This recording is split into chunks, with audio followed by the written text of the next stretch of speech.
Hello, welcome to Crimson Noir. The first day of the new year arrived in St. Mary Mead with the sort of bright, brittle cold that made everything look newly scrubbed. Frost glittered on hedgerows like scattered sugar, and the lanes rang faintly under boots as villagers ventured out with careful steps and polite smiles, determined to prove, at least to one another, that they were beginning the year properly. Miss Jane Marple observed it all from her sitting-room window, her knitting in her lap, her needles moving with steady patience. In the garden the bird bath had frozen solid, and a robin stood on its rim with the affronted expression of a creature denied its rights.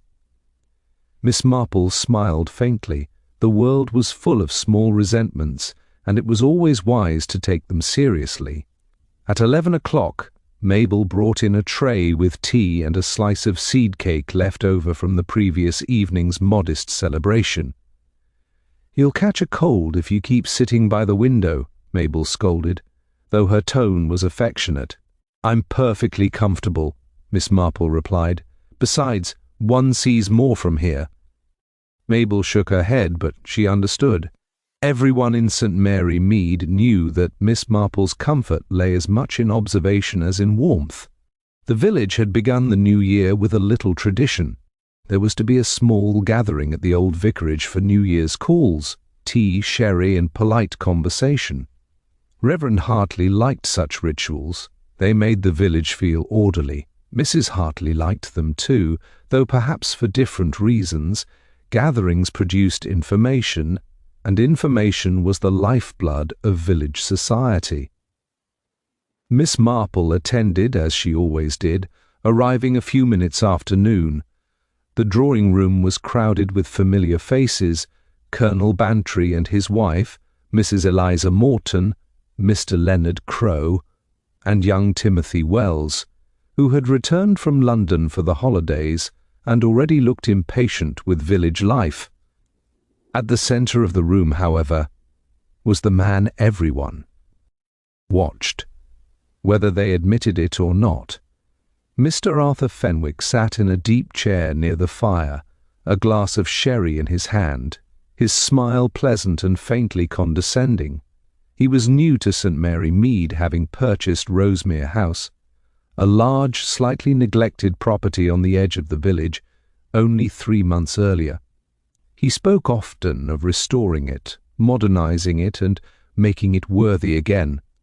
Villagers listened with polite interest, though some had begun to resent the certainty with which he assumed things could be changed.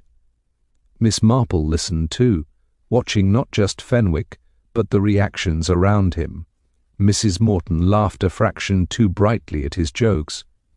Mr. Crowe's expression tightened whenever Fenwick mentioned efficiency.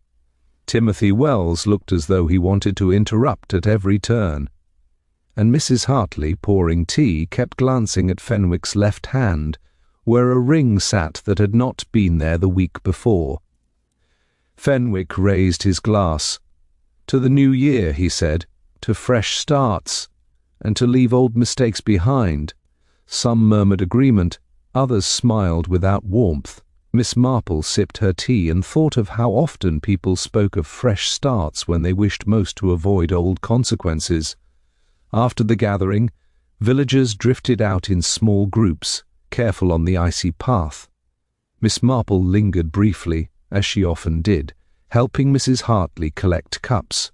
She overheard Fenwick speaking in a low tone near the hallway, his voice sharper now, stripped of charm. "I don't care what you promised," he said. "If you think you can threaten me—" The rest was lost as Mrs. Hartley clattered a tray a little too loudly.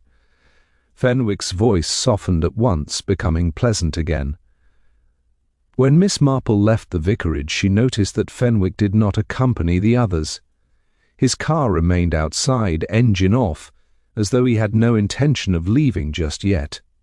The afternoon passed quietly. Frost clung stubbornly to shaded corners, and the village seemed to settle into the mild satisfaction of having completed its first social duty of the year. Miss Marple returned home, read her post, and resumed her knitting. It was nearly 4 o'clock when the knock came. Dr. Haydock stood on the doorstep, his hat in his hand, his expression grave. "Miss Marple," he said, "I'm afraid there's been an incident at Rosemere House." "An incident," Miss Marple repeated mildly, already reaching for her coat. "Mr. Fenwick," Dr. Haydock said, "he's dead." The words hung in the cold air, stark against the cheerful decorations still visible in windows. Somewhere down the lane a child laughed, the sound bright and absurd. "How?" Miss Marple asked quietly. Haydock exhaled. "He was found in his study, a blow to the head, and the house, well, it looks as though someone was searching for something." Miss Marple's fingers tightened slightly on her gloves. "Searching," she murmured. "That suggests urgency." Haydock nodded grimly. "And it suggests someone knew what they wanted." As they walked toward Rosemere House, the sky already darkening, Miss Marple thought again of Fenwick's toast. Fresh starts, leaving old mistakes behind. Words that sounded hopeful, until one remembered how often hope was used to disguise intention. The new year had arrived, bright and brittle, and already it had drawn blood. Rosemere House looked different in the fading light, as though the frost and early dusk had drained it of whatever welcome it might have managed in daylight. Its windows, usually bright when seen from the lane, seemed to stare out blankly now, and the gravel drive bore a mess of footprints that had churned the frost into dull grey patches. Dr. Haydock led Miss Marple through the front door, where the air smelled faintly of coal smoke and furniture polish. A young maid stood in the hall with her hands clasped tightly at her waist, her eyes red, her mouth trembling as if she were trying to hold herself together by force. "It's all right, Edith Haydock," said briskly. "Inspector Slack will want to speak with you soon." "Inspector Slack?" Edith repeated, as though the name belonged to a story and not to her life. "He's been sent for," Haydock said, and then, lowering his voice, "They'll have trouble on the roads, but they'll come." Miss Marple followed Haydock down a corridor that felt colder than the rest of the house.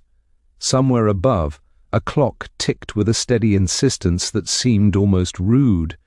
They reached the study door, half open, with a thin strip of lamplight escaping into the hall.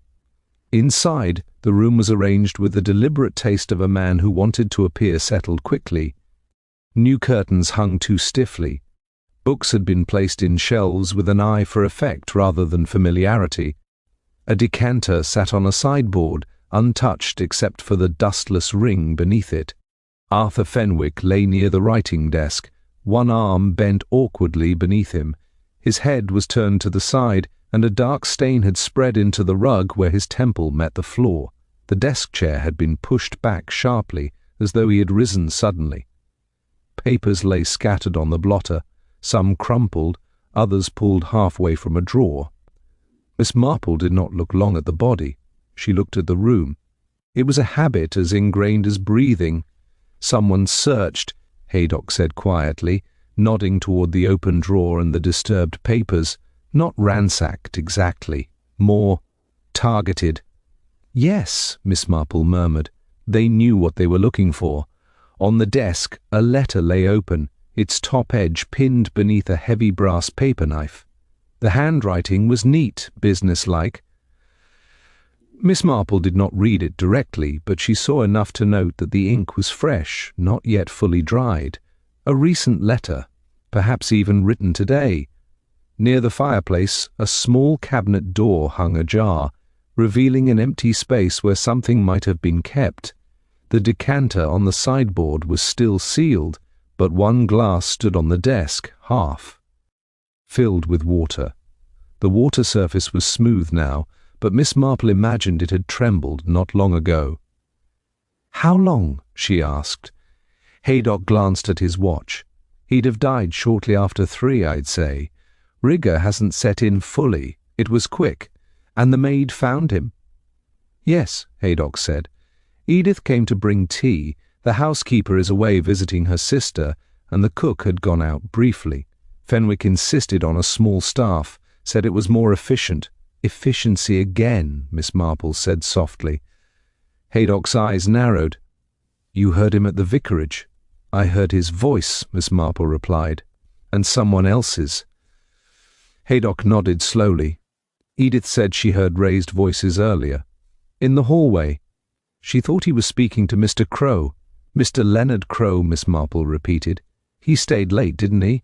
He did, Haydock said. Fenwick asked him to come by. Something about an old agreement. Miss Marple's mind turned over the faces from the vicarage drawing-room. Mr. Crow's tightened expression, Mrs. Morton's too bright laughter, the ring on Fenwick's hand, fresh starts, old mistakes. Before Haydock could say more, the sound of a car engine crunching up the drive reached them, followed by the heavy stomp of boots in the hall. Inspector Slack entered the study with the air of a man who had been personally insulted by both weather and human behavior. "All right," he said briskly. "Let's have it. Who found him, who was last seen with him, and why on earth do people insist on killing one another on holidays?" Haydock gave him the essentials. Slack listened, his gaze sweeping the room with practiced impatience that missed nothing important. His eyes landed on Miss Marple, and his expression tightened. "Miss Marple," he said, as though the name were evidence of an ongoing conspiracy. "You again." "I'm afraid so," she replied pleasantly. "I do enjoy New Year traditions." Slack grunted and turned to the maid, who stood at the doorway twisting her apron. "You, Edith, tell me exactly what you heard and when." Edith swallowed. "I heard Mr. Fenwick angry, sir, around 2. He said, 'You can't do that,' and then a man's voice lower. I couldn't hear the words, but it sounded calm. That's what frightened me." "Calm," Slack repeated. "Anyone else in the house?" "Just me and Cook," Edith said. "Cook went to fetch flour from Mrs. Bantry's." "Mr. Fenwick sent her." Slack's eyes sharpened. "Sent her, yes, sir. He said she was too slow and he didn't want to waste time." Slack looked around. "And you went to bring tea at 3. Edith nodded, tears spilling now. "I knocked, sir, but he didn't answer. I went in and he was there." Slack waved her out and began to examine the desk more closely, flipping the scattered pages with the corner of his pencil. "Search," he muttered. "Not robbery, which means it's personal or it's paper." Miss Marple's eyes rested on Fenwick's left hand. The ring was a plain band, but the skin beneath it looked faintly reddened, as if it had been worn recently and not yet become comfortable. A new ring, a new claim. Slack noticed her gaze. "What is it?" "Only," Miss Marple said gently, "that people are often killed over things they believe belong to them. Money, certainly, but also names, promises, ownership." Slack snorted. "That's too vague to put in a report." "Yes," Miss Marple said, "but it's quite useful for asking questions." Slack turned back to the papers. "We'll start with the ones who were closest," he said. "Mr. Crow, Mrs. Morton, anyone Fenwick argued with at the vicarage." Haydock cleared his throat. "And perhaps Mrs. Hartley, she heard him in the hallway." Slack nodded sharply. "Yes, and I want to know what he was searching for, because that's what the killer wanted too." Miss Marple's gaze drifted again to the open drawer, the half-pulled file folder, the empty cabinet space. She could almost see the shape of what was missing, not in detail but in significance, something small, enough to be removed quickly, important enough to justify murder, and compromising enough to make calm voices dangerous. Outside, the last light bled away, and Rosemere House became a dark silhouette against the winter sky. Inside, the room held its quiet, heavy truth. Miss Marple folded her hands and waited, as she always did, for people to begin revealing what they thought they were hiding. By the next morning, the frost had retreated from the main road, but lingered stubbornly in the hollows, as though reluctant to surrender its claim. St. Mary Mead woke with the uneasy sensation of having misstepped on its very first stride into the new year. Curtains were drawn later than usual. Doors opened cautiously. People greeted one another with a brightness that did not quite conceal their interest. Miss Marple went out after breakfast, her movements unhurried, her attention already fully engaged. She had learned long ago that the morning after a death was often more revealing than the event itself. Shock had worn off just enough to allow opinion to take its place. At the post office, Mrs. Hartnell leaned across the counter with almost indecent urgency. "Such a dreadful business," she said. "And on New Year's Day too. It doesn't seem right, does it?" "Very few things do," Miss Marple replied, selecting her stamps with care. "They say Mr. Fenwick was mixed up in something," Mrs. Hartnell continued. "Money, perhaps, or land. It's always one or the other." "Yes," Miss Marple said gently. "People do prefer familiar explanations." Outside she encountered Mrs. Eliza Morton, who was walking briskly despite the cold. Her face bore the determined expression of someone who intended to be seen behaving normally. "I never trusted that man," Mrs. Morton said abruptly. "All that talk of improvement." He spoke as though the village were a problem to be solved. "Some people find satisfaction in rearranging things," Miss Marple observed, "particularly when they believe themselves cleverer than what already exists." Mrs. Morton sniffed. "Well, someone has put an end to his plans now." "Yes," Miss Marple said, in a manner rather more final than most. Mrs. Morton flushed and made her excuses. Miss Marple continued toward the green, where a small knot of villagers had gathered despite the chill. Mr. Leonard Crowe stood among them, his shoulders hunched, his expression grim. "They'll blame anyone," he said bitterly, catching Miss Marple's eye. "Anyone convenient." "And who would that be?" Miss Marple asked mildly. Crowe hesitated. "Those of us who disagreed with him. I suppose I'm an obvious choice." "You did disagree," Miss Marple said. "Yes," Crowe replied, "because he was wrong. He came here pretending to start fresh, but he brought the past with him. Old agreements, old promises, things best left buried." Miss Marple's eyes sharpened slightly. "You knew him before he came to St. Mary Mead?" Crowe looked startled and guarded. "Not well. Business years ago." He had a talent for acquiring what others thought was settled. "Ownership," Miss Marple murmured. "It can be a very flexible concept." Crowe glanced around, then lowered his voice. "He threatened to expose something yesterday. After the vicarage gathering, said I'd regret it if I didn't cooperate." "And did you?" Miss Marple asked. "No," Crowe said shortly. "I left." She nodded. Leaving, she thought, was often mistaken for safety. Later that morning, Inspector Slack summoned several villagers to the vicarage, where he had established a temporary base. Miss Marple attended quietly, taking a seat near the window, her presence already half forgotten. Slack began with Mrs. Hartley, whose hands trembled as she recounted the raised voices she had overheard. "He was angry," she said, "not shouting exactly, but sharp. He said something about deadlines, and someone said, 'You promised.'" "Did you recognize the voice?" Slack asked. Mrs. Hartley hesitated. "I thought it was Mr. Crowe, but I can't." "Be certain." Crowe stiffened but said nothing. Timothy Wells was next, his impatience barely contained. "Fenwick wanted to rope everyone into his schemes," he said. "He said young people should be adaptable. I told him adaptability wasn't the same as surrender." "And where were you yesterday afternoon?" Slack demanded. "Walking," Timothy replied. "I needed air. Alone?" "Yes." Miss Marple noted the quickness of the answer and the defiance beneath it. As the questioning continued, patterns began to emerge. Fenwick had spoken privately with several people. He had demanded meetings, pressed for signatures, hinted at consequences. Yet none described him as out of control. On the contrary, they spoke of calm insistence, of certainty.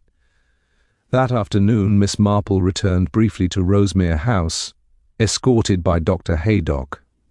The house felt emptier now, its newness suddenly irrelevant. In the study, the desk had been cleared, papers bagged for inspection. Yet the room still spoke. She walked slowly, letting her gaze rest where it chose. The chair pushed back, the water glasses untouched, the cabinet now fully opened, its interior bare. "What do you think was there?" Haydock asked quietly. "Something small," Miss Marple replied. "Something that could be carried in a pocket, and something Mr. Fenwick believed gave him leverage." Haydock frowned. "Documents?" "Perhaps," she said, "or proof.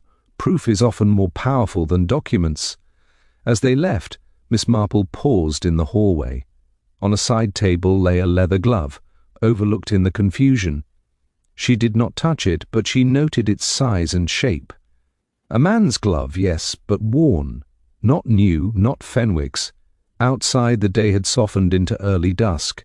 Miss Marple walked home alone, her thoughts orderly. Fenwick had been searching for something, but so had his killer. Both had believed the object decisive. Both had acted with purpose rather than passion. That evening, Mabel poured tea and asked quietly, "Do you think they'll arrest someone soon?" "They may," Miss Marple said. "But arresting and understanding are not the same thing." She sat by the fire afterward, her knitting untouched. Fenwick had come to St. Mary Mead believing that clarity would protect him. He had underestimated how threatening clarity could be. The killer, she was now sure, had not struck in anger, but in calculation. Calm voices, controlled movements, a decisive blow delivered not to punish, but to silence. Miss Marple smiled faintly. Such people always make the same mistake. They believe that once the obstacle was removed, the problem ended. In reality, removal was only the beginning. The new year had claimed its first secret, and St. Mary Mead, for all its brightness and frost, had already begun to reveal who was most afraid of the past returning. By the fourth day, St. Mary Mead had begun to settle into a pattern of careful normality, the sort that suggested resolution without quite believing in it. People returned to routines with deliberate cheer, as though activity itself might discourage uncomfortable thoughts. Miss Marple recognized the tactic. It rarely worked for long. She spent the morning walking the lanes that circled Rosemere House, choosing paths that villagers favored when they wished to be seen without being questioned. From time to time she stopped, not because she needed to rest, but because stopping inviting conversation. It was a simple method, and a reliable one. Near the low hedge bordering the green, she encountered Mrs. Eliza Morton, who was examining the winter damage with unnecessary thoroughness. "It's a pity," Mrs. Morton said, tapping a twig sharply. "All that trouble for a man who hadn't even settled properly." "Settling," Miss Marple replied gently, "is not always a matter of time." Mrs. Morton sniffed. "He was asking about property boundaries, you know. Old deeds, very tiresome. He said things didn't line up with his plans." "And did they?" Miss Marple asked. Mrs. Morton hesitated. "I suppose they did. For us." "Yes," Miss Marple said. "That's usually the difficulty." Later, Miss Marple accepted tea at Mrs. Hartley's invitation. The vicarage hummed with subdued activity, letters being written, arrangements made, explanations prepared. Mrs. Hartley poured carefully, her hands steady but her voice strained. "I can't help thinking," she said, "that Mr. Fenwick brought this upon himself. He pressed people. He liked leverage." "Leverage," Miss Marple repeated. "It's a useful word." Mrs. Hartley lowered her voice. "I saw something that afternoon. Before it happened, he took something from the sideboard in the study, put it straight into his pocket." Miss Marple looked up. "Did you see what it was?" "No," Mrs. Hartley said, "only that it made him smile, not pleasantly." "That is very helpful," Miss Marple said kindly. She left the vicarage with a clearer picture forming. Fenwick had been collecting. More than agreements, he had been collecting advantage. The missing object, whatever it was, had been used to apply pressure. Pressure applied calmly, repeatedly, until someone decided it must stop. That afternoon, Inspector Slack called at Miss Marple's house, his impatience worn thin by repetition. "I've got arguments and alibis," he said. "What I don't have is the thing they were fighting over." "Perhaps," Miss Marple suggested, "because you're looking for a thing when you should be looking for a reaction." Slack eyed her. "Such as, people who feel threatened do not always grow angry," she said. "Some grow meticulous." He grunted. "You've someone in mind." "Not someone," Miss Marple replied. "A type." Slack left unconvinced but thoughtful. As dusk approached, Miss Marple returned briefly to Rosemere House, escorted by Dr. Haydock, who was overseeing the removal of remaining effects. The study was quieter now, stripped of its immediate drama. Yet quiet rooms often spoke most clearly. She stood by the desk and noticed a faint scratch along the edge, as though a small metal object had been dragged there repeatedly. Nearby, the carpet fibers were pressed in a narrow line, suggesting frequent pacing along the same route. Habit, she thought, revealed itself under stress. On the side table, she noticed the outline where something rectangular had rested, dust-free compared to its surroundings. A case, perhaps, or a small box, something kept close but not displayed. "Was anything found in the pockets?" she asked Haydock. "Keys, a handkerchief, and a receipt," he said, "from a stationer, dated yesterday morning." Miss Marple smiled faintly. Stationers sold many things, but among the most common were document cases and envelopes sturdy enough to protect papers of consequence. Outside, the light faded quickly. Miss Marple walked home through the quiet lanes, her thoughts steady. Fenwick had applied pressure with something tangible. Someone had removed it before the inspector arrived, and that person, she suspected, would reveal themselves not through confession, but through an attempt to restore order prematurely. That evening, Mabel mentioned casually that Mr. Leonard Crowe had asked after Miss Marple. "He seemed anxious," she said. "I wanted to know if you were well." "Yes," Miss Marple replied. "That does sound like Leonard." The following morning brought a small stir. Mrs. Morton was seen carrying a parcel from the post office, wrapped with more care than necessary. Timothy Wells lingered near the vicarage, asking questions no one had asked him to answer. And Mr. Crowe visited Rosemere House, claiming concern for unfinished matters. Miss Marple noticed it all. She invited Mr. Crowe to tea that afternoon. He arrived promptly, his manner polite but strained.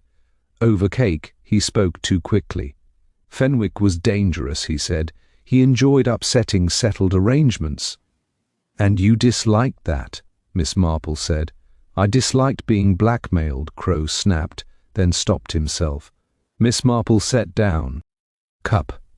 Blackmail requires proof," she said gently. "And proof must be kept somewhere." Crowe went pale. "You don't know what you're talking about." "No," Miss Marple agreed, "but you do." He left shortly afterward, forgetting his gloves on the chair. Miss Marple noted them without comment. That night, as she sat by the fire, Miss Marple considered the pattern. Calm insistence, a missing object, a man who believed possession guaranteed control, and someone else who believed that removing possession would restore balance. The hidden clue was not the object itself, but the certainty it inspired. Whoever had taken it would attempt to behave as though the danger had passed. They would tidy, conclude, and reassure. They would seek to close the matter quickly. Miss Marple smiled faintly. Tomorrow, she thought, she would suggest, quite innocently, that the missing item might yet be found, and then she would watch very carefully to see who could not bear that possibility. The suggestion, when it came, was delivered with deliberate mildness. Miss Marple mentioned it first to Mrs. Hartnell at the post office, as though it were no more than a passing thought prompted by idle curiosity.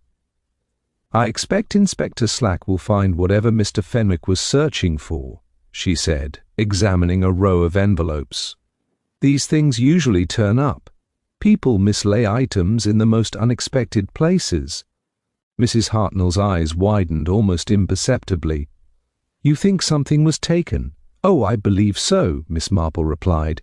"It would be quite extraordinary if it weren't recovered eventually." The words travelled quickly. By lunchtime they had reached the green, carried and reshaped by each retelling. Something is missing, something important, something that might yet reappear. The village absorbed the idea with mixed enthusiasm and unease. Miss Marple spent the afternoon walking, as she often did when she wished to be seen without seeming purposeful. She paused to admire a frost-bitten rosebush, exchanged a few remarks about the weather, and listened carefully. The reactions were subtle but unmistakable. Mrs. Morton dismissed the idea almost too quickly. "Nonsense," she said. "If there were anything missing, the police would know by now." "Yes," Miss Marple agreed. "They usually do." Timothy Wells reacted differently. He asked questions, too many of them. "What sort of thing?" He wanted to know. "Documents? Money? Something smaller," Miss Marple said thoughtfully. "Something easy to hide." Timothy frowned. "Why hide it?" "That," Miss Marple replied gently, "would depend on why it mattered." Her most interesting encounter came later, when Leonard Crowe appeared at her gate, hat in hand, his expression forced into cordiality. "I heard you'd been saying the police might find something," he said, "at Rosemere." "Did I?" Miss Marple asked mildly. "I do hope I wasn't misunderstood." Crowe laughed too loudly. "Well, you know how people talk." "Yes," Miss Marple said. "They do like to finish stories quickly." He lingered, shifting his weight. If Fenwick had papers, old ones, they might be misleading. Out of context. "Context," Miss Marple said, "is usually supplied by whoever speaks loudest." Crowe's jaw tightened. "You seem very confident." "I am confident," Miss Marple replied, "that truth has a way of resurfacing." He excused himself soon after, his departure abrupt. That evening Inspector Slack called again, his tone sharper than usual. "You've stirred things up," he said. Miss Marple smiled faintly. "Villages settle too quickly, Inspector. It isn't healthy." "I don't care about health," Slack snapped. "I care about evidence." "And so do I," Miss Marple said. "That's why I believe you'll see some soon." He studied her for a moment, then shook his head and left. The following day brought the expected response. Mrs. Morton reported a disturbance at Rosemere House. "Nothing missing," she said, but drawers opened, cupboards examined. Inspector Slack arrived. Promptly, his irritation deepening. "No sign of forced entry," he reported later, "which means someone with a key, or someone who knew where one was kept." "And who would that be?" Miss Marple asked. Slack grimaced. "Half the village, at this point." But Miss Marple noticed what he did not say. Someone had returned to the scene. Someone had acted after hearing that the missing item might be found. That person had not panicked. They had checked. That afternoon Miss Marple visited Mrs. Hartley again, ostensibly to return a borrowed book. In the hallway she noticed a small leather case resting on a side table. It was old, well worn, and distinctly out of place among the vicarage's neat belongings. Mrs. Hartley followed her gaze and flushed. "Mr. Crowe asked me to hold on to something," she said quickly, "just temporarily." "Of course," Miss Marple said gently. "People often prefer to spread responsibility." She did not ask to see inside. She did not need to. The pattern was complete now. Fenwick had possessed proof, old agreements perhaps, or correspondence, that undermined settled ownership. Crowe had known of it. Fenwick had applied pressure. Crowe had refused. Someone else, someone with access and a keen sense of order, had decided the matter required a more permanent solution. Miss Marple returned home, her mind calm. The missing item was no longer missing. It had merely changed hands, moving toward what its holder believed was safety. That evening she sat by the fire, her knitting untouched, and considered the final step. The killer would not be revealed by the object itself, but by their reaction to its exposure. Calm, controlled people did not cope well with uncertainty once they believed a problem was solved. All that remained was to remove that certainty. Miss Marple smiled faintly and reached for her teacup. Tomorrow, she would suggest, again quite innocently, that Inspector Slack intended to make the recovered item public. And then she would wait. Someone in St. Mary Mead would find that idea unbearable. The idea was released with careful timing, like a thread dropped into still water. Miss Marple mentioned it first to Inspector Slack, not as a certainty, but as a possibility, and with just enough hesitation to make it sound provisional.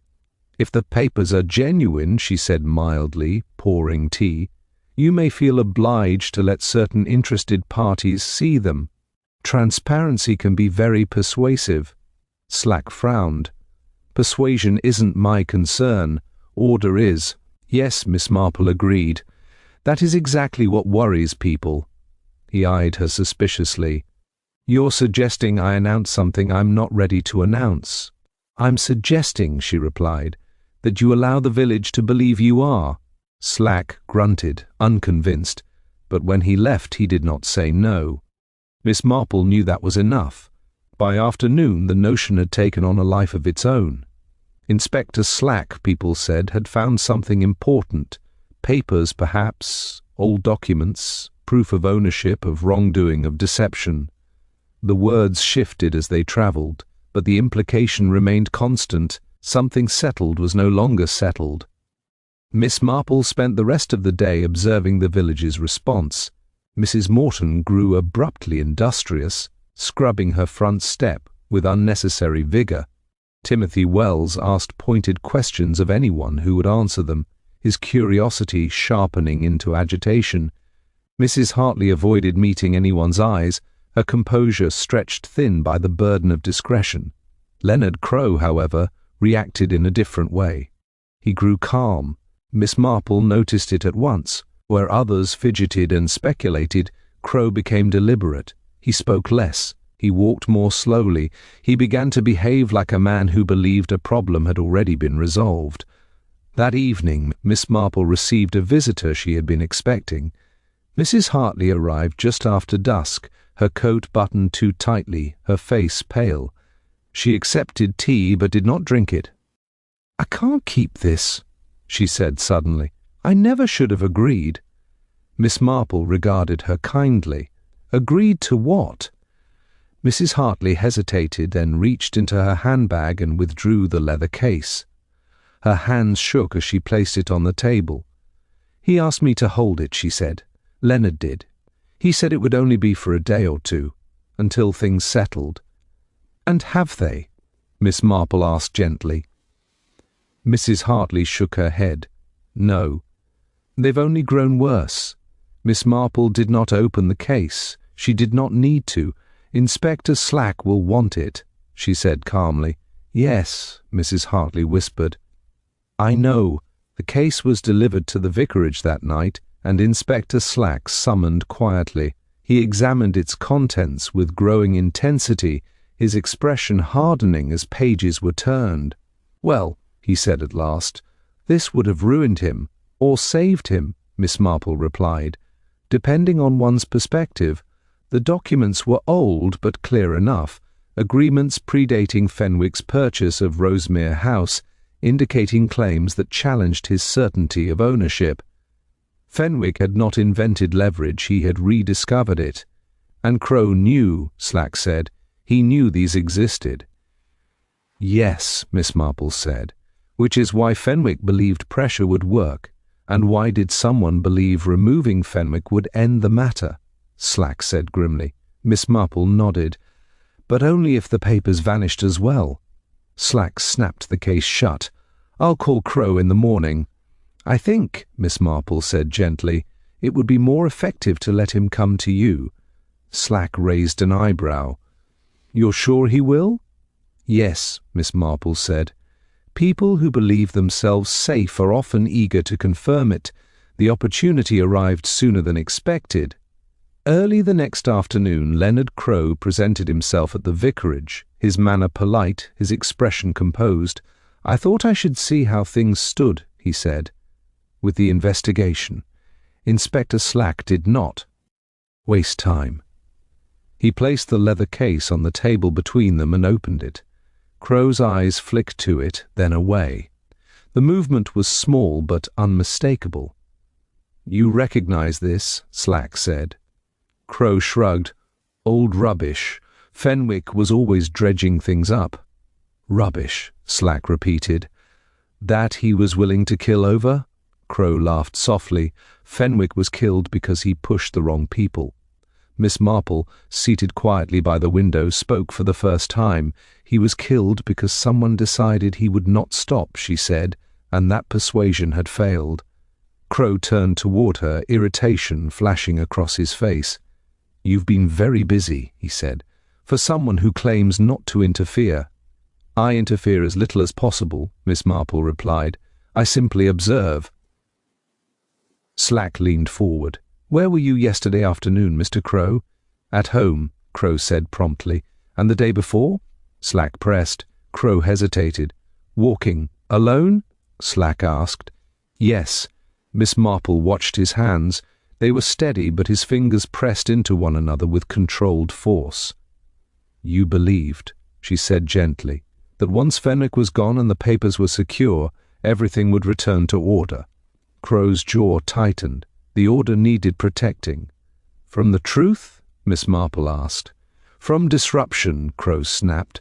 "From chaos." Slack stood. "Enough." But Miss Marple raised her hand. "One thing still troubles me," she said. "Fenwick was struck with an object taken from his own desk. A calm, efficient act. Yet the killer then searched for the papers. That suggests uncertainty. Someone who did not know where Fenwick kept them." Crowe stared at her. "Which means," she continued softly, "that the killer was not the one Fenwick had been threatening. That person already knew." The silence stretched. "And the one who did know," Miss Marple said, "would have had no reason to search at all." Crowe's composure fractured then, not into panic but into irritation. "You're twisting things." "No," Miss Marple said, "I'm untangling them." Inspector Slack moved closer. "Who else had access to the house, Mr. Crowe?" Crowe said nothing. "Who else believed the papers needed to be hidden?" Slack demanded. Crowe's shoulders sagged slightly. "I only wanted him to stop," he said. "He wouldn't listen." Miss Marple's voice was kind. "And so you ensured he could not speak." The truth, once spoken, did not echo. It settled. Inspector Slack took Crowe by the arm. "You're coming with me." As Crowe was led away, Miss Marple remained seated, her hands folded neatly. The village outside continued its quiet rhythms, unaware that certainty had just shifted again. The final step, she knew, was close now. The calm had broken, and people who relied upon it rarely recovered gracefully. In the hours following Leonard Crowe's arrest, St. Mary Mead reacted with a restraint that bordered on disbelief. There were no raised voices, no public scenes, no rush to gather in clusters along the lane. Instead, the village absorbed the news in silence, as though each household were privately recalculating something it had previously taken for granted. Miss Marple returned home slowly, choosing a route that took her past Rosemere House. The building stood quiet and closed now, its windows dark, its sense of promise entirely extinguished. It looked less like the scene of a crime than like a mistake that had briefly been allowed to exist. She paused for a moment at the gate, reflecting that people often mistook ambition for renewal, particularly when it arrived dressed as improvement. At home, Mabel met her with anxious eyes. "They've taken Mr. Crowe," she said. "Everyone's saying it was him." "Yes," Miss Marple replied, setting her gloves carefully on the hall table. "They are." Mabel hesitated. "But you don't sound finished." Miss Marple smiled faintly. "I rarely am. The village's calm, she knew, was provisional. Crowe's arrest explained much, but not everything. It accounted for motive, opportunity, and possession of the missing documents. What it did not yet explain was the precise nature of the act itself, the particular choice of weapon, the timing, the quietness of it all. Crow had been angry, certainly, but anger was noisy. What had killed Arthur Fenwick had been something colder. Inspector Slack returned that evening, his expression thoughtful rather than triumphant. Crow admitted to hitting him, he said. Says Fenwick threatened him again, saying he'd go public with the papers within the week. Crow says he snapped. And you believe him? Miss Marple asked gently. Slack hesitated. He's convincing. And the evidence lines up. Yes, Miss Marple said. Convincing people often are. Slack frowned. You think there's more? I think, Miss Marple replied, that there is something slightly untidy about his story. Untidy how? Slack asked. Miss Marple folded her hands. Crow already knew where the documents were. He arranged for them to be held safely elsewhere. Yet after the blow, Fenwick's study was searched. Slack's eyes sharpened. You're saying Crow didn't need to search precisely, Miss Marple said, which means either he panicked unnecessarily or someone else searched after the fact. Slack straightened. You think there was someone else there? I think, Miss Marple said, that Fenwick was struck by one person and his study searched by another. Slack stared at her. That would complicate matters. Yes, Miss Marple agreed. Truth often does. The next morning brought a subtle shift. Mrs. Hartley sent word asking Miss Marple to call, her message unusually insistent. Miss Marple arrived to find the vicarage in a state of nervous order, Mrs. Hartley pacing the sitting room with visible agitation. I didn't tell everything, she said abruptly. Before. Miss Marple sat down calmly. Very few people do at first. Mrs. Hartley wrung her hands. After Mr. Fenwick died that afternoon, before the police arrived properly, someone came back. I heard the front door. I thought it was the inspector. And it was not? Miss Marple asked. No, Mrs. Hartley said. It was Mrs. Morton. Miss Marple's eyes lifted slightly, but she did not speak. She said she'd forgotten her gloves at Rosemere during the New Year gathering, Mrs. Hartley went on. I thought it odd, but I didn't question her. She went straight inside. I stayed only a few minutes. When she came out, she looked relieved. Relief, Miss Marple said gently, is often very revealing. Mrs. Hartley nodded miserably. I didn't think anything of it then, but now. Miss Marple rose. You did exactly the right thing to tell me. That afternoon, Miss Marple sought out Mrs. Eliza Morton, finding her in her garden, pruning with unnecessary force. Mrs. Morton greeted her with polite stiffness. A dreadful business, Mrs. Morton said at once. I suppose it's all finished now. Is it? Miss Marple asked mildly. I wondered if you might help me with something. Mrs. Morton stiffened. Help you how? Miss Marple gestured toward the house. May I come in? Inside, the sitting room was immaculate, everything arranged with careful symmetry. Miss Marple noticed at once how little had been left to chance. You were very close to Arthur Fenwick, Miss Marple said conversationally. Mrs. Morton smiled thinly. I was civil, he was ambitious. And you disliked his plans, Miss Marple said. I dislike disruption, Mrs. Morton replied. This village has endured perfectly well without being reorganized. Yes, Miss Marple said. You've always valued order. Mrs. Morton's chin lifted. Someone must. Miss Marple's voice remained gentle. You returned to Rosemere House after his death. Mrs. Morton's smile did not falter. That's nonsense. You said you left gloves there, Miss Marple continued, but you did not attend the gathering at the vicarage. The silence that followed was sharp. Mrs. Morton's eyes hardened. You're mistaken. No, Miss Marple said quietly. You went back because you believed Fenwick had something dangerous. You searched for his study after he was already dead. You did not kill him, Mrs. Morton, but you believed the damage could still be controlled. Mrs. Morton's composure cracked then, not into hysteria but into irritation. Crow should never have lost his temper, she snapped. If he had been sensible, none of this would have been necessary. Necessary, Miss Marple said softly. That is the word people use when they believe they are justified. Mrs. Morton turned away. Those papers would have caused chaos. People would have questioned everything. Yes, Miss Marple said. And that frightened you more than death. Mrs. Morton's shoulders sagged. I only meant to remove the threat. And in doing so, Miss Marple said, you became part of it. Inspector Slack arrived later that evening, summoned quietly. The pieces, once arranged, fitted neatly. Crow's blow had killed Fenwick. Mrs. Morton's return had disturbed the scene and complicated the truth. Both had acted from the same impulse, the preservation of order, but in different ways. As Mrs. Morton was led away, the village exhaled once more, this time with something closer to understanding. Miss Marple returned home in the gathering dusk, tired but composed. Two people, she reflected, had believed themselves necessary. One had struck in anger, the other had tidied in fear. Neither had questioned the rightness of their actions until it was too late.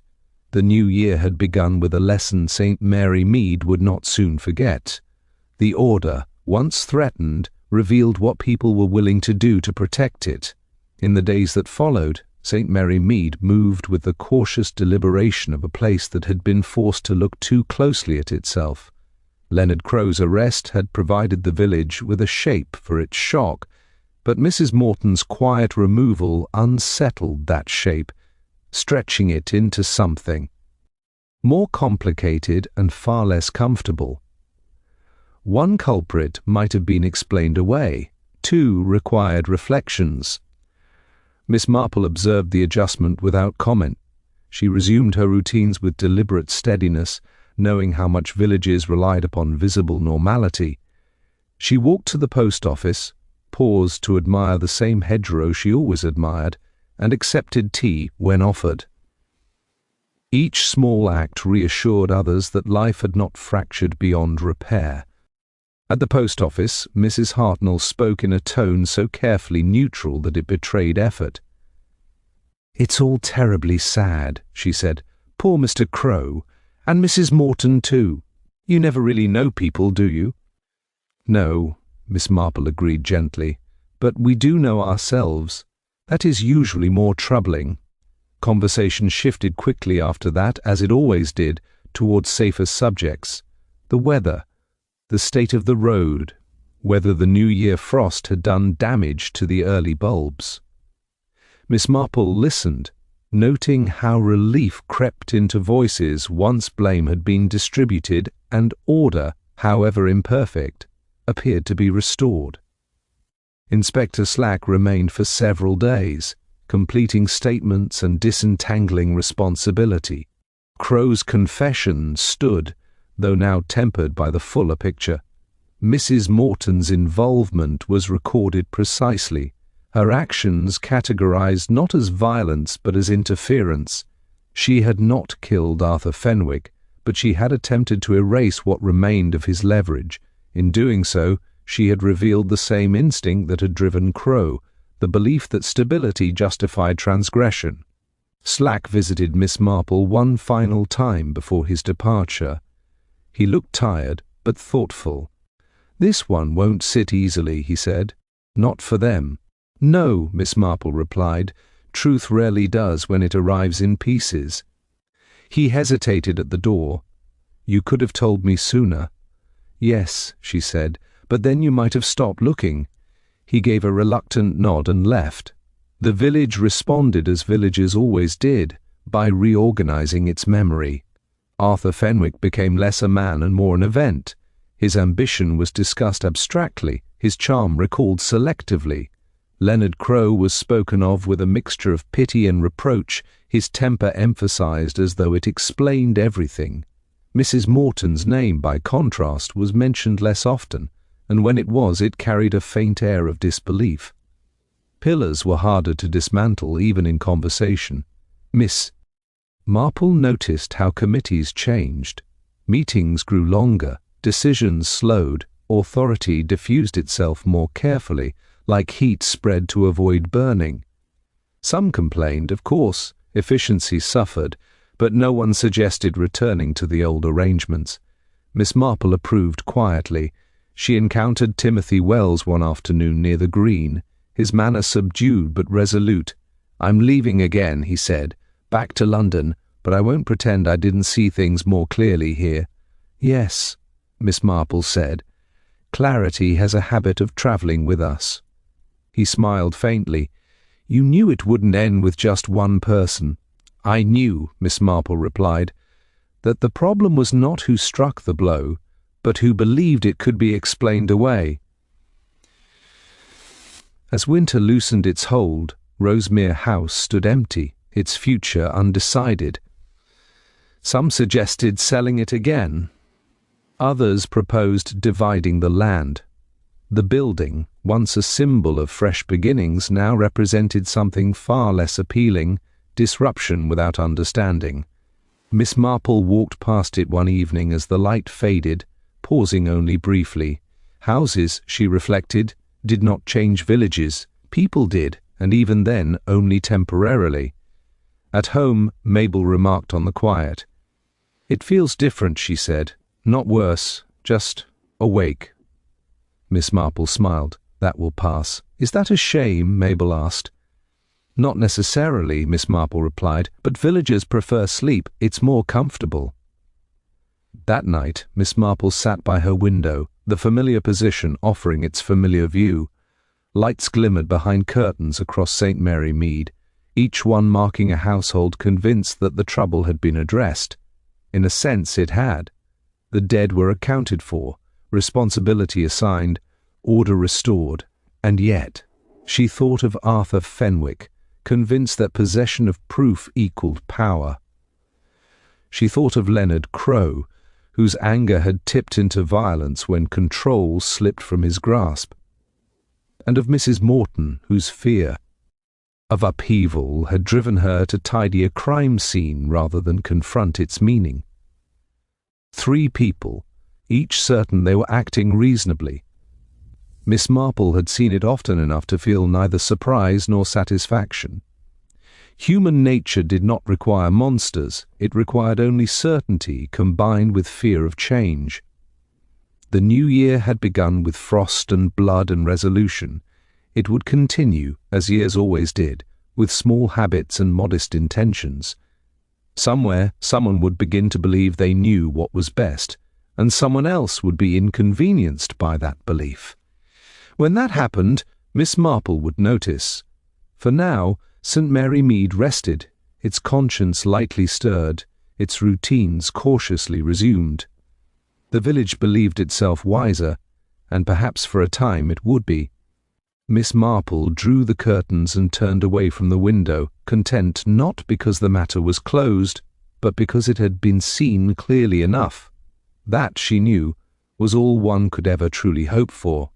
Time began cautiously to reclaim its authority over St. Mary Mead. The days no longer felt arranged around the absence of Arthur Fenwick or the consequences of Leonard Crowe's temper and Mrs. Morton's fearful tidying. Instead, they accumulated in the ordinary way, one after another, each carrying small concerns that insisted on being addressed. The village did not forget, but it learned how to place memory at a tolerable distance. Miss Marple observed this adjustment with the same attentive calm she applied to everything else. She noticed how conversations shortened when certain names threatened to appear, and how people quickly substituted safer topics, as though steering a cart around a familiar rut. The weather helped. The frost eased, leaving behind damp soil and the faint suggestion of growth beneath it. People found comfort in that, convincing themselves that renewal was both natural and inevitable. She walked each morning, choosing slightly different routes, watching how the village redistributed its attention. Mrs. Hartnell at the post office spoke less eagerly now, her curiosity dampened by the uncomfortable realization that too much knowing could be dangerous. The vicar delivered sermons that emphasized humility and restraint, carefully avoiding any language that might be interpreted as judgment. Congregations preferred reflection when it was broadly applied. Rosemere House remained empty, its gates closed, its future undecided. The building had already begun to lose its hold on imagination, which Miss Marple found instructive. Places associated with disruption were tolerated only briefly before being stripped of significance. It was people, not buildings, who lingered. One afternoon Miss Marple received a letter from Inspector Slack, brief and practical. The charges were proceeding as expected. Statements had been finalized. The case, in official terms, was complete. She folded the letter and placed it neatly in her drawer without rereading it. Finality, she knew, was largely a legal convenience.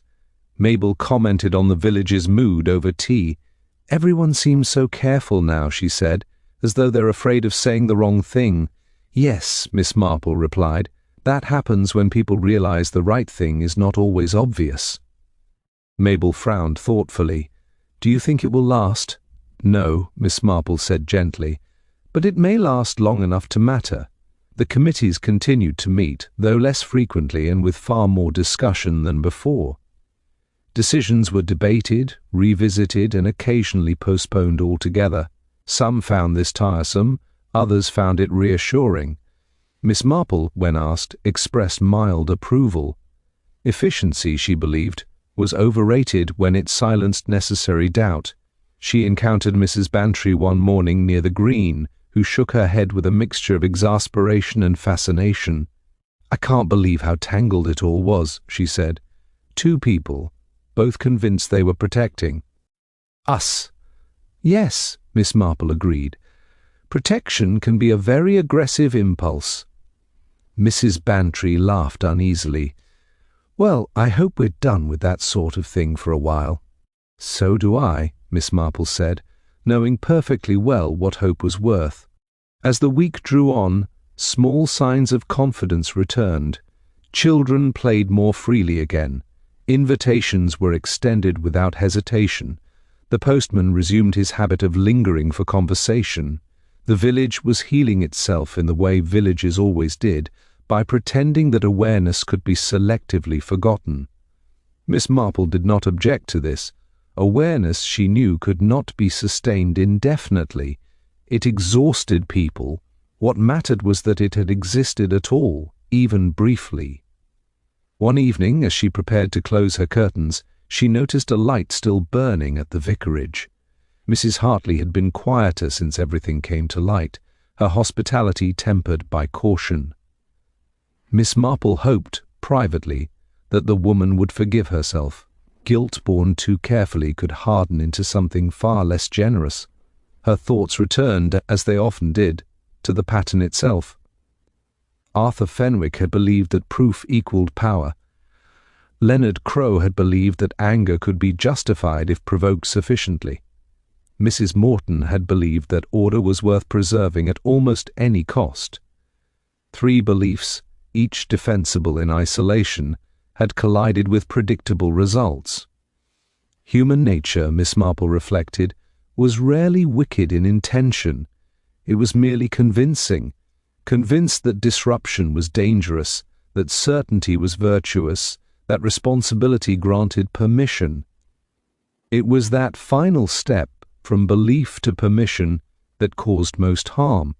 She sat for a while with her knitting. Though she made little progress, her thoughts more active than her hands. Outside, the village settled into evening, lamps glowing behind curtains, voices rising briefly and then fading. St. Mary Mead sounded peaceful again. And for most people, that was sufficient proof that peace had returned. Miss Marple allowed herself a small sigh, not of weariness but of recognition. Peace was not the absence of trouble, It was the agreement to stop examining it too closely. Tomorrow, she knew, the village would continue as it always had, with mild disputes, quiet loyalties, and the occasional certainty that went unquestioned. Most of the time, that was enough. Sometimes it was not. She placed her knitting aside and stood, moving slowly, deliberately. Another year had begun, already marked by consequence. It would unfold as years always did, through small choices and unnoticed assumptions. Miss Marple felt no triumph in having seen clearly. Seeing clearly was simply her habit, as ordinary to her as breathing. What people did with clarity afterward was their own affair.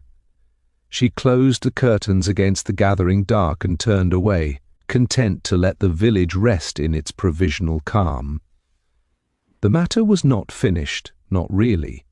Matters like these never were, but for now St. Mary Mead believed itself restored, and Miss Marple, ever attentive, allowed that belief to stand, knowing precisely how fragile it was, and how easily it might one day be tested again.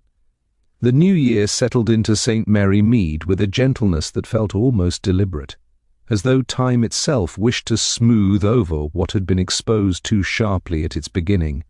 Days lengthened by imperceptible degrees, and the village accepted the change with quiet gratitude. The frost disappeared from the lanes, replaced by damp earth and the faint promise of growth, and people spoke of ordinary things again without effort. Miss Marple noticed how quickly habit reclaimed its place. Shops reopened with their familiar rhythms. Letters arrived and were answered. Small irritations reasserted themselves with comforting regularity. It was not that the village had forgotten what had happened, but that it had decided without discussion that remembering too clearly was an unnecessary burden. Rosemere House remained empty, its silence now unremarkable. Suggestions about its future surfaced occasionally, and were set aside just as often. The house had lost its symbolic weight, which Miss Marple considered fortunate. Objects absorbed meaning only as long as people required them to. One afternoon Miss Marple walked as far as the green and sat for a while, watching children chase one another with unrestrained energy. Their laughter rang out, sharp and uncomplicated, and several adults paused to watch, reassured by the sound. Life, Miss Marple reflected, insisted on itself with admirable persistence. Mabel joined her, carrying 2 cups of tea. "It really does feel normal again," she said. "For now," Miss Marple replied, accepting the cup. Mabel hesitated.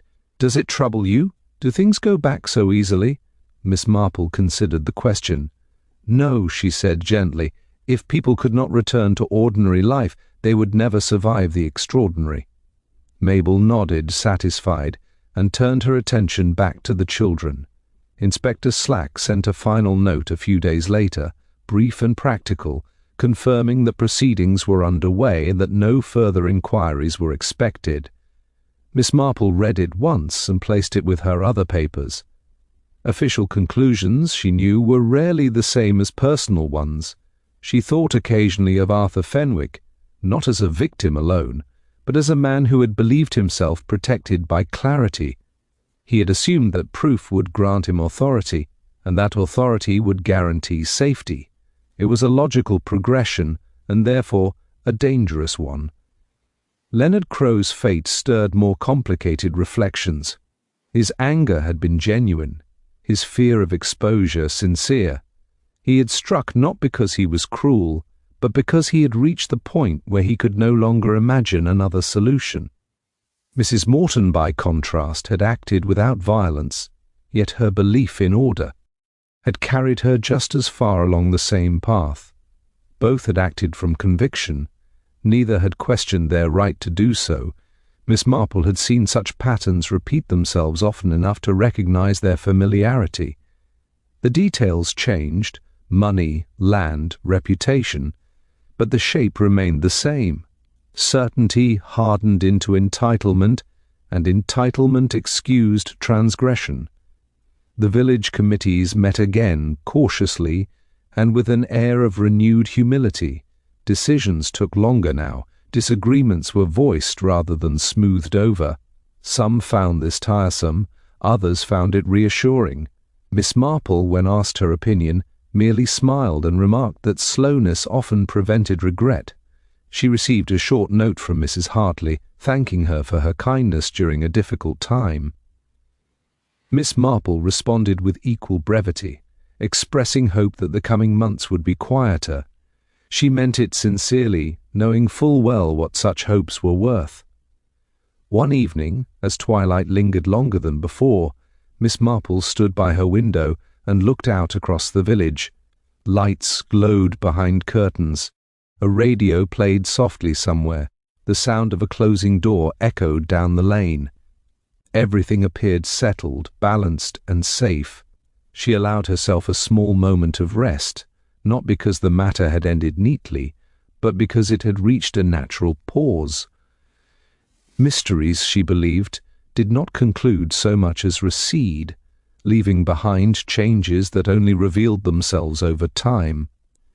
Human nature, after all, did not improve in dramatic leaps. It adjusted briefly and imperfectly, before resuming its familiar shape. What mattered was that, from time to time, it was compelled to look at itself. Miss Marple turned away from the window and prepared for bed, moving slowly, deliberately. Tomorrow would bring its usual occupations: letters, knitting, perhaps a visit or two. Somewhere beyond St. Mary Mead, another situation would be developing, another certainty forming unnoticed.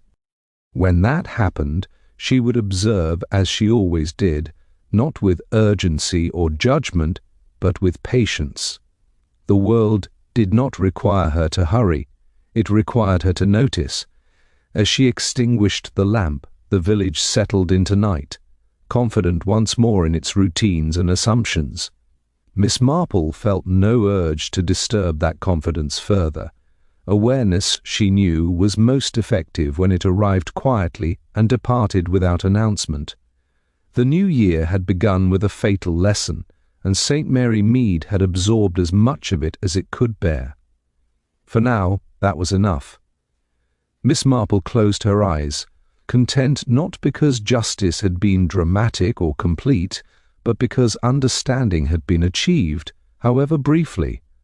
In a world that valued certainty so highly, understanding remained the rarer accomplishment. Outside, the village slept, its peace restored but not guaranteed, and Miss Marple, ever composed, allowed herself the simple satisfaction of knowing that, this time, the truth had been seen clearly before being set gently aside. It would be waiting, should it ever be needed again.